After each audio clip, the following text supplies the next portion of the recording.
What a beautiful day it is. The sun is shining, the birdies are singing. Definitely a great day to go outside and have some fun. Or I could even go hit the gym. Nah, I should be productive and start working on my college projects. God, why do I hate being a student? I probably should go and finish that one task. Welcome to Summoner's Rift. Oh, for fuck's sake. From the great community to the even greater developers, League of Legends has been able to set itself in as a game loved, hated, and even feared by gamers across the globe. And I myself happen to have a slight addiction to it. But for my non-mentally ill fellows, I'll be having a quick summary of Riot's first child. League of Legends, brought by Riot Games in 2009, is a mobile game where the goal is to destroy the enemy team's nexus. Victory! With a roster of more than 140 champions, you will be able to play in one of the 4 lanes and find your own preferred playstyle. To destroy the enemy team's nexus, you will have to farm gold by killing minions, enemy players and other entities in the game. With that gold, you will be able to buy items giving numerous stats and abilities that will help you fight against the enemy teams and other objectives. I started playing League around the beginning of COVID. Some of my friends were doing their absolute best to convince me other thinking that the game was the spawn of Satan. And well, I definitely had great amounts of fun. 5-6 with the boys, into custom 3v3s and other wacky game modes made it one of the most enjoyable games to play together. Also, the feeling you get while leveling up and getting better at the champion was actually so satisfying. I, for the longest time, was a Yasuo main. Oh! Ew! Dude! What the fuck? Knowing that the reputation of the average Yasuo main is being more of a liability to his team than an actual teammate, you could bet your left nutsack that I will have made some of my teammates lose all of their brain cells. It took me a while to be on the level of the average person with a working brain, but after hitting Master 7 on Yasuo, I decided to broaden my horizons and actually start improving at the game. Now, on the other hand, it will have been one of the most infamous games of the last decade without a reason. And it can all be directed towards 2 culprits: the community and the 2 employees at Riot's headquarters. Over the years, the League community has been portrayed as one of the most toxic communities in the gaming scene. And while I think that there are far more toxic communities out there, I can't deny that League players make me want to spew the most vile words I could think of. After years of playing this game, I and some of my friends came to a pretty big conclusion. And it is that this game is filled with full-grown babies.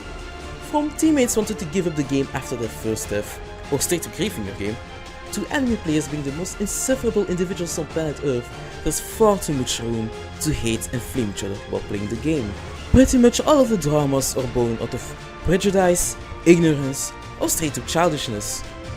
It even goes as far as to hate players for picking a certain champion in Champ Select. Listen, I understand that there are some heinous crimes you can't commit while playing League. But at the end of the day, it's just a fucking video game. No need to start hating the players. Unless you're a Shaco main. I am convinced that if you play Shaco, that you are an actual sociopath. Please get therapy. I mean it. At least once in 3 games of ranked, I come across a teammate or enemy player that just doesn't stop flaming, or starts playing so bad you might be asking yourself if there isn't a beginner bot on that side of the rift. I also think that it isn't that surprising to start hating each other if one honest mistake equals a 50-minute crying session from either side. On the other side, you have Riot Games. From my understanding, the relationship between the Riot and the community is akin to that of a cat and a dog. It is quite surprising to see a big change or update that the community welcomes with both arms open. A lot of players are questioning the decision making at Riot's headquarters, but even though there's such a big population complaining about the future that Riot envisions, it just doesn't seem to get through to them. It doesn't make it better that the balancing team just doesn't seem to listen to the opinion of the player base. I myself am not too much into the details about what should be and what shouldn't be balanced, but I see a lot of well-known and respected players complain about what Riot is doing. The only thing I am pretty much aware of is that Riot seems to care a lot more about pro play than the rest. Now, it might sound like I'm coping, and I probably am, but to just show so much attention to the 0.1% of the game, while not heeding to the calls of the big population, just doesn't sit right with me. Oh, and also, the client has far too many problems. I just can't seem to understand how the client of a multi-billion-dollar company like Riot Games still has so many issues. Now, towards what I think is the biggest reason that the community doesn't trust Riot that much anymore is. And it all has to do with the current state of the game. Like I said, I have a lot of fun while playing League, but that is mostly due to me being able to play with a lot of my friends. Due to being pre-mates, we don't really have the misfortune of having to queue with tilting teammates. We actually try to make the games interesting ourselves or just play customs instead of the normal Summoner's Rift. And that sadly just doesn't happen for most players. Most players just solo queue and better pray to God that they will have an enjoyable game without teammates or enemies being a nuisance to them. We also gotta keep in mind that most players don't really have that much time in a day. I just wanted to have one quick game where they could enjoy themselves. And it's exactly here that Riot failed the players in my opinion. There once was a lot of variety in the game. There were lots of events and game modes that made it so the players didn't always have to play on the same old Summoner's Rift. Game modes like Twisted Tree Lines and Dominion got axed by Riot's development team due to them not being played that much anymore. But if you dig a little bit deeper, you will see that the popularity dropped due to the game modes never getting any substantial updates. If you want a detailed story about the game modes and what happened to them, I greatly recommend watching Exil's video about it. The link will be in the description. What we had for a long while now was a pretty bland game without a lot of variety and a company that cares more about their battle passes and overpriced skins than the content they could offer the players. Like, seriously Riot, $200 on average for a chroma through a lootbox system? That has got to be the biggest cash grab in recent gaming history. Alright, you still exist. With all that said, you might be thinking that Riot won't be able to salvage their already solid reputation, right?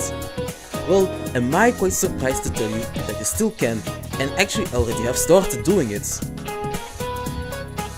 As it looked like Riot was about to give us another battle pass and sketchy light over thingy, we actually got what was the most fun we had in a while. The arena game mode was a breath of fresh air for the community. It was a 2v2 game mode with 4 teams where you had to spawn in one of the 4 maps and battle against each other. There also were lots of augments that really changed the dynamic of the game, making it a really fun experience. The game mode itself was fast paced and quick, averaging around 10 to 15 minutes of gaming. It was perfect for people who didn't have a lot of time. There also was a hidden gem in the launcher itself. The minigame you could play had you encounter Samira in the Soul Fighter tournament. It was surprisingly fun and there was some depth to your and opponent's abilities. You definitely needed to strategize your way around the mechanics that your opponent had if you wanted to win. And the greatest part about this was that Riot was at dawn surprising us. Around 2 months ago, Riot announced that there would be big changes starting this new season. The first big change was the removal of the mythic item system. I myself have only known League with it, so I am pretty much in the dark here. But a lot of players were applauding this change like the second coming of Jesus Christ. Most players who have known both eras of the game have been begging for the removal of the mythic system, as it restrained players to have one specific build that didn't vary throughout the games, aka you could have a lot of fun. Another big change was the revival of Nexus Blitz. I am quite hyped to see the game coming back and am excited to play it myself as it has been a game loved by the community so far. To know more about it, don't forget to watch Exil's video. Okay, so I was about to finish editing the video, but Riot dropped their dev update yesterday, and boy oh boy, did they deliver. First off, the Scarlet rework is real, and you actually got some footage of him. I never thought I would be saying this in 2023, but we might be able to play him by the beginning of next year. The lore part of League of Legends that has been forgotten for the last year will finally be getting a big update. Big important note, every piece of League lore from the last years is canon. So Arcane is canon, and every other piece of League media is also canon.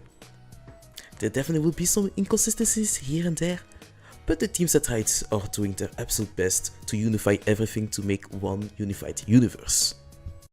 Now, is League of Legends a good game? I think it depends on how you look at it.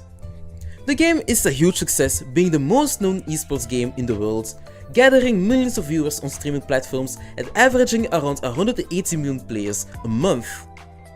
The game is a lot of fun given good circumstances, but can turn sour quickly if you are unlucky enough to queue with literal man-childs. Well, that's about what I wanted to say. Don't forget to like and subscribe to the channel. Also leave a comment if you want me to review another game or series. This was Atypical. Until next time.